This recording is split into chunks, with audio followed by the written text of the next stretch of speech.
Здравствуйте, дорогие друзья! Я рада вас приветствовать на моем канале. Сегодня в данном видео я пеку роскошный, незабываемо вкусный рождественский торт спекулос. Торт со вкусом знаменитого на весь мир одного из самого древнего вида рождественского печенья – это печенье спекулос, или же в Германии, где я очень давно живу, которое выпекается здесь уже с X века. В Кёльне уже известно, что оно выпекалось уже в X веке. Это печенье называется шпекулятиус. И этот вид рождественских сладостей готовился перед Рождеством, ко дню всегда святителя Николая Чудотворца. И по традиции считается, что даже сам вид формы этого печенья напоминает какие-то определенные эпизоды из жития святителя Николая Чудотворца. И до сих пор это печенье является одним из самых любимых и распространенных видов рождественского печенья в Германии, в Голландии, в Бельгии и очень любимый народом. Торт этот не похож будет ни на медовик ни в коем случае, ни на молочную девочку,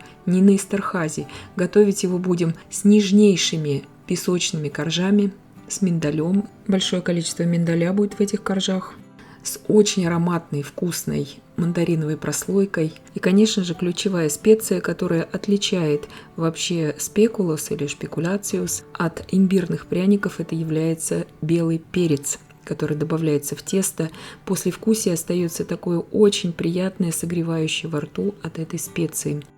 Итак, сначала приготовим заварную основу для крема шарлотт. 300 мл молока, 420 грамм сахара и 16 грамм ванильного сахара. Часть сахара, небольшую совсем, примерно 1/10 часть я оставлю для потом яиц. Сейчас довожу молочно-сахарную смесь до кипения, размешаю весь этот сахар. Когда начнется кипение, вот так начинается кипение, 2 минуты я еще провариваю сироп на умеренном огне, то есть из 9 делений на моей плите на 3-м делении я варю. 2 яйца среднего размера, можете взять 6 желтков, если они у вас есть в наличии. У меня не было желтков, поэтому беру яйца. Остаток сахара перемешиваю. Сахар не размешается в яйцах, это нормально. Когда прошло у меня 2 минуты, сироп хорошо прокипел. Сейчас при непрерывном помешивании вливаю весь сироп в яйца. Яйца не заварятся, ничего с ними не произойдет. Когда я вылила всю молочную смесь в яйца, я обратно в эту же кастрюлю, где у меня кипел молочный сироп, выливаю уже всю эту массу. И сразу же, также при непрерывном помешивании, довожу это до кипения. И когда закипит, провариваю еще примерно 2 минуты. Подробнейшие видео по приготовлению крема шарлотт есть на моем канале. Я вам ссылочку, конечно же, оставлю в описании к данному видео. Итак, когда пойдут вот такие уже активные пузыри, на умеренном огне все это варим. Вот их видно здесь, эти пузыри. Провариваю, чтобы загустела немножко эта смесь. Она уже будет густеть, вы увидите. Она здесь будет, так как мы не на желтках его в данном видео готовим, а на цельных яйцах. Провариваем до состояния такой очень жидкой сгущенки. И снимаем с огня. Все это уже заварилось.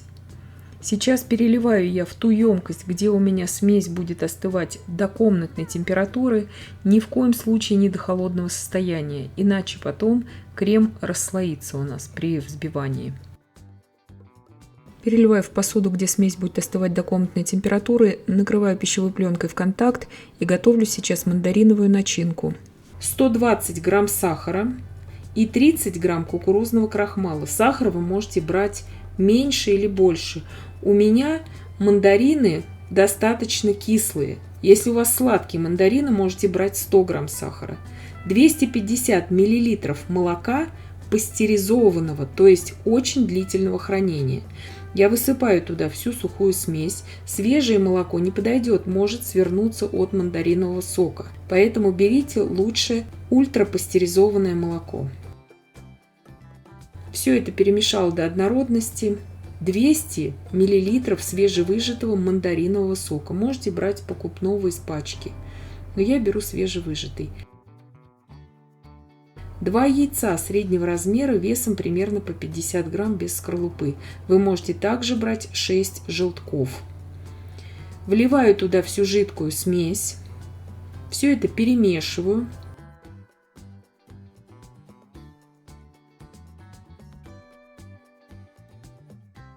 Добавляю туда цедру 3 достаточно таких крупных мандаринов. Все это перемешиваю и иду сейчас уваривать эту заварную основу на плиту. Сейчас на умеренном огне при непрерывном помешивании в кастрюле с толстым дном я довожу эту смесь до кипения. Когда начинаются первые пузыри, я провариваю эту смесь еще 20-30 секунд и снимаю ее с огня. Добавляю туда 50 грамм сливочного масла. Все это очень хорошо перемешиваю до однородности. И эту мандариновую начинку я сейчас выливаю в ту емкость, где она у меня будет остывать до холодного состояния, накрываю ее пищевой пленкой в контакт и начинаю готовить уже сами коржи. Для коржей мне понадобится 300 грамм холодного сливочного масла. Натираю его на терке, так проще всего. Можете ножом его мелко измельчать, это все на ваше усмотрение. Добавляю туда сейчас 250 грамм сахарной пудры.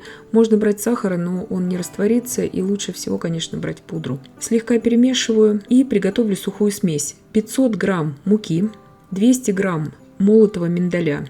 Миндаль очищенный, но грубого такого помола у меня достаточно. Щепотка соли и 8 грамм разрыхлителя. И сейчас, внимание, добавляем специи. 1 столовую ложку туда добавляю специи для имбирных пряников. Также 1 столовую ложку корицы, 1 чайную ложку белого перца без горки. Этого будет достаточно, это количество теста. И мне показалось, я когда все это перемешала, потому что от разного производителя вот эти специи, они очень разные для пряников. И я добавила еще 1 столовую ложку, потому что от другого производителя, допустим, она более яркая во вкусе, эта специя, а от этого производителя менее яркая на такое количество теста. И поэтому я пробую всегда и добавила еще дополнительно, то есть 2 столовые ложки специй для имбирных пряников я туда добавила. И обязательно белый перец добавляем, обязательно, иначе это уже будет не спекулос. Перемешиваю все это, добавляю туда 3 яйца среднего размера, лучше тоже брать яйца охлажденными. Все это перемешиваю просто миксером. Можете руками все это перемешивать, просто будет чуть подольше.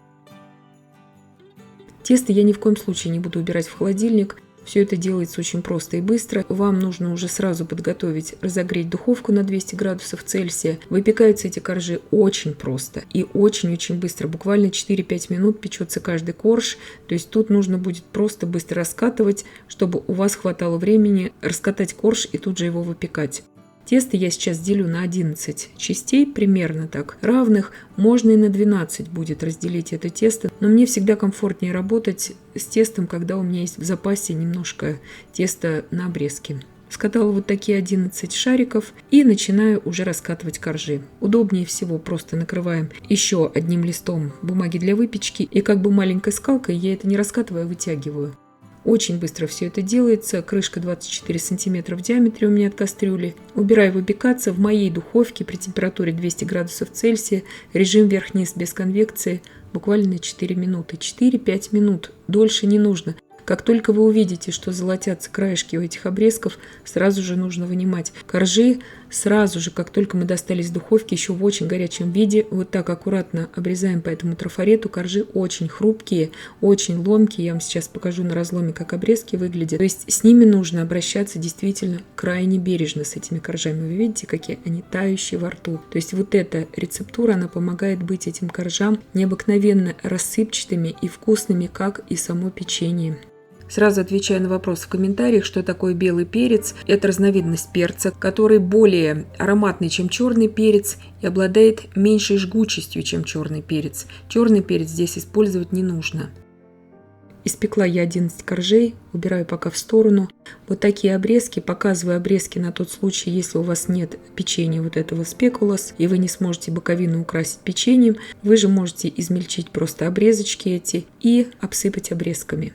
Завершаем приготовление крема шарлотт. 500 грамм размягченного сливочного масла взбиваю 2-3 минуты и добавляю туда примерно по 2-3 столовые ложки заварной основы.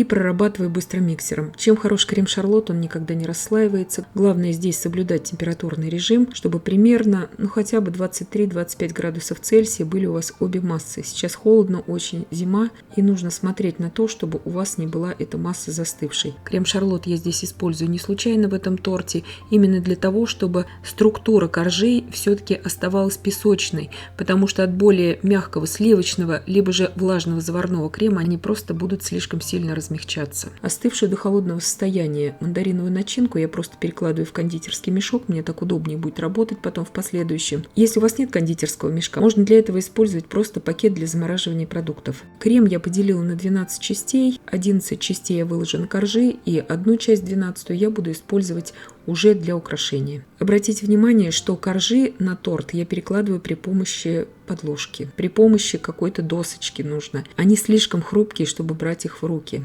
но они того стоят.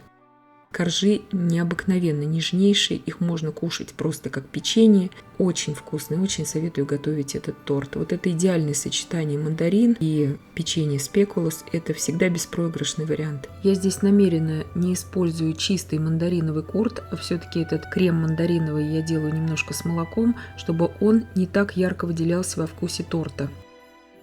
У меня здесь покупная пачка этого печенья. Здесь у меня такой именно очень пряный вариант этого печенья, веганский. Он всегда идет наиболее терпкий. И видите, вот они мотивы, как считается по традиции из жития святителя Николая Чудотворца. Видимо, голландцы здесь несли свои мельницы также. Мельница – это неотъемлемая форма вот этого печенья. Тут разные звери, и корабль есть, и растения. И, конечно, если у вас нет возможности такое печенье купить, то можно просто крошкой, оставшейся от обрезочков коржей, посыпать боковины. И посыпаю сейчас я все это корицей. Посыпаю так слегка.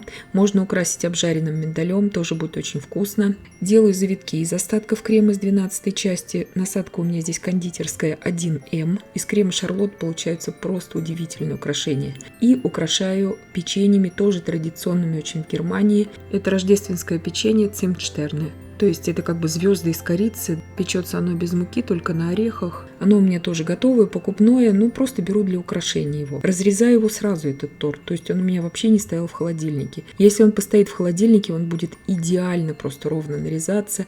Его можно, как только достали из холодильника, кто любит хрустящие такие коржи песочные, то нужно его есть сразу после холодильника. Если вы любите такие влажные, такие мягкие коржи, то нужно дать ему полчаса настояться при комнатной температуре и тогда только подавать на стол. Торт роскошный, по-другому я сказать не могу, необыкновенно просто вкусный. С таким нежным, согревающим послевкусием благодаря белому перцу. И я надеюсь, что видео было полезным и познавательным. Я всем искренне желаю очень успешной, удачной предрождественской выпечки. Подписывайтесь на мой канал, ставьте лайки, пишите комментарии. Я всем желаю больших успехов и до встречи в новых видео.